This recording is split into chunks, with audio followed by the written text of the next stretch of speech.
Namaskar, I am Dr. Saurabh Gupta, working as Senior Consultant and Unit Head, Department of Surgical Oncology at Venkateshwar Hospital, Dwarka. I have been doing robotic cancer surgery since quite a while now and have a reasonable experience in different surgical robotic systems. Cancer surgeries की technique में समय के साथ बहुत improvements हुए हैं. अब हमारे पास इम्प्रूव्ड मशीन्स, कॉटरीज, सूचर्स, स्टेपलर्स के साथ साथ सोफेस्टिकेटेड सर्जिकल सिस्टम्स भी हैं, जिनमें लेटेस्ट है सर्जिकल रोबोटिक सिस्टम, हुगो रास रोबोटिक सिस्टम. रोबोटिक सर्जरीज की बात करें तो हम सबके दिमाग में एक पिक्चर सी बन जाती है कि रोबोटिक सर्जरीज तो कोई रोबोट करता होगा, सर्जन नहीं. सो आइए मैं आपको हमारे सर्जिकल रोबोट से मिलवाता हूं. सो ये उसके आर्म कार्ड्स हैं जो कि 4 हैं. आर्म कार्ड का मतलब हाथ, आर्म्स, जिससे ऑपरेशन किया जाता है, जिसके ऊपर इंस्ट्रूमेंट्स लगते हैं एंड सर्जरी परफॉर्म की जाती है. This is the system tower. Common language में बोलूं तो ये रोबोट का ब्रेन है जहां सारी इंफॉर्मेशन प्रोसेस होती है. और ये है ओपन सर्जिकल कंसोल जहां पे सर्जन बैठता है, 3D विजन देखते हुए रोबोटिक आर्म्स को कंट्रोल करता है और सर्जरी परफॉर्म करता है. एक बहुत पुरानी कहावत है कि big surgeons make big incisions. So this is not at all true now. Already most of the open surgeries are being replaced by laparoscopic surgeries and robotic cancer surgeries are the latest innovations.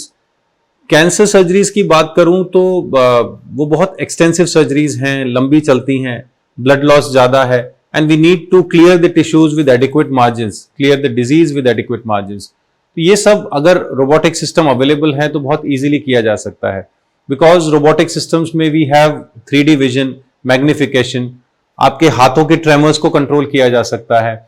We have more of dexterity, दोनों हाथों से आप different motions कर सकते हैं, range of motion ज्यादा है.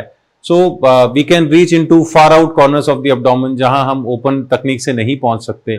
हम ज्यादा टिश्यू क्लियर कर सकते हैं, प्रॉपर मार्जिन ले सकते हैं, एडिक्वेट लिम्फ नोड डिसेक्शन किया जा सकता है with less of injury to the normal structures, with less of bleeding.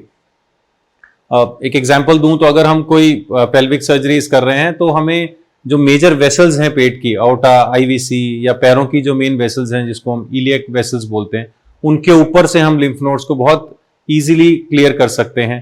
कुछ नर्व्स हैं, पेल्विक हाइपोगैस्ट्रिक नर्व्स हैं, जिनसे हमारा ब्लैडर का कंट्रोल और मोशन का कंट्रोल होता है, जो कि आज तक कभी ओपन सर्जरीज में मुझे नहीं दिखी. सो लैप्रोस्कोपी या इवन रोबोटिक सर्जरीज में उनको हम बहुत बेहतर तरीके से मैग्नीफाइड और क्लियरली देख सकते हैं. So we can clear the disease with proper margins without injuring the normal tissues with great precision and accuracy. अगर रोबोटिक पार्शियल नेफ्रेक्टमी की बात करें जहां हमें पार्ट ऑफ द किडनी निकालनी है किडनी कैंसर में, तो वहां पर हमें किडनी और पेल्विक एलाइशियल सिस्टम का डिफरेंशिएशन बहुत अच्छा दिखता है.